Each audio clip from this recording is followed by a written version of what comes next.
Can you give us an idea of what a pitch meeting is like? Like in what setting does it typically take place? How long does it typically last? Well, pitch meetings vary from place to place depending on what is the focus of the pitch meeting. You can have a writer going to a network to pitch a TV pilot, and that could be anywhere from 10 minutes to 30 minutes.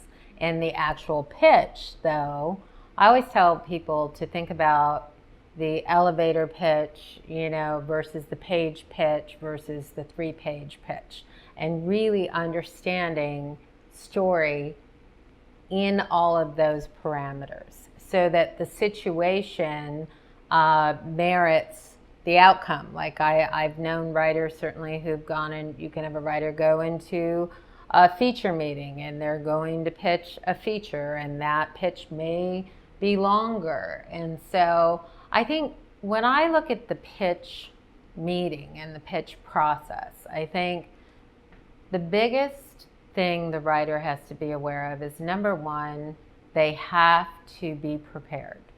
And by prepared, I mean not only know their pitch backward and forward, know who they're meeting with, know what they've done, know how their story fits in to what their business model is, know their background, and really, when I look at the pitch meeting, I personally look at the first 10 minutes as like being the most important, and utilizing the beginning of the pitch meeting to create warmth so that the pitch can really be heard, and to create common ground. To, if there's something that you love that the person has produced, or something that you love that you're actually there meeting on, share it.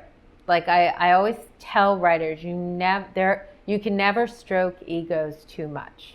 People always want to hear what they're doing right and what is working and why it's working. So I always think that first warm-up time that people don't really think about is so crucial in the outcome, because number one, it then makes the writer more comfortable. It makes who they're pitching to more comfortable because they feel a connection, and it makes the writer more comfortable because they feel a connection. So then it's moving forward from that, and it's having clarity on what their story is. And I think, like, I have writers pitch to me all the time. I mean, when I was a current executive, every time we had a new episode on the show, as a current executive, my job was working with the executive producers on staffing the show with writers and directors, as well as working with them on from story concept to outline to script to screen. So during that process, that's all we were doing, was hearing pitches, hearing story pitches, what works, what doesn't work, why it doesn't work, what could be stronger, and then seeing notes from those pitches made. And I think a part of my process with writers is I always want them to, when I start a consult that is a script consult, isn't even a pitch consult, but I'll start a script consult and I'll say, pitch me your story.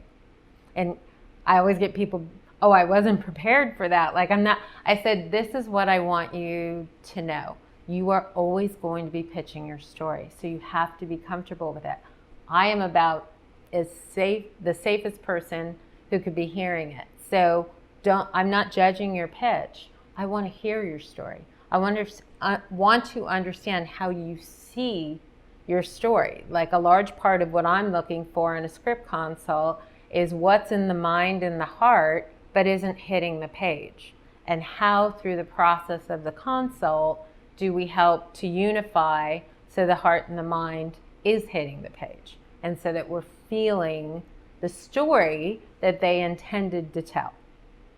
Do you ever see writers who are so socially awkward because they can't believe they've made it to see this person, that normally under general circumstances they'd be, hey, I love this show, but because this is their big moment, the nerves get in the way. Oh yeah. And all of that goes out the window, and they're more like a sort of was it automatron or so, just they're more robotic. Yes.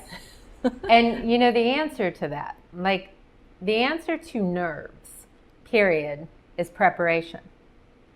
I think the biggest reason people are nervous is because they're not prepared.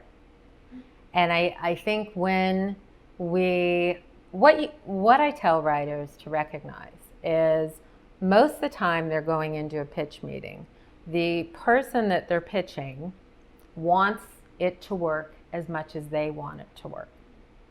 No one wants wasted time. Everyone wants it to work. So they're starting the process with someone on their side. And I think as soon as they hear that it helps to alleviate some of the stress. And I said, you also have to remember that the person you're pitching to started at the bottom too. They started with a dream. The only difference between you and them is they're in the process of achieving the dream, and you're also being given the opportunity to start that process. So there really isn't this big divide. It is two people who have the mutual desire to see it work. Okay, so then let's talk about the self-deprecating pitcher versus the used car salesman, it's all great and I'm fantastic pitch. I think like self-deprecation can work if you have the charisma and charm to pull it off. I think self-deprecation can get in your way if you truly believe what you're saying with regards to the negativity involved. So I think it's versus the ego. I think that, you know, I've heard writers, I think the biggest thing not to say is do not tell them how good your pitch is. And I have seen writers do that. Oh, this is going to be like the best thing you've ever heard, or this is one of the strongest. And there's a difference between confidence and arrogance. And when you have the arrogance, yet the content doesn't meet the level, then it fails.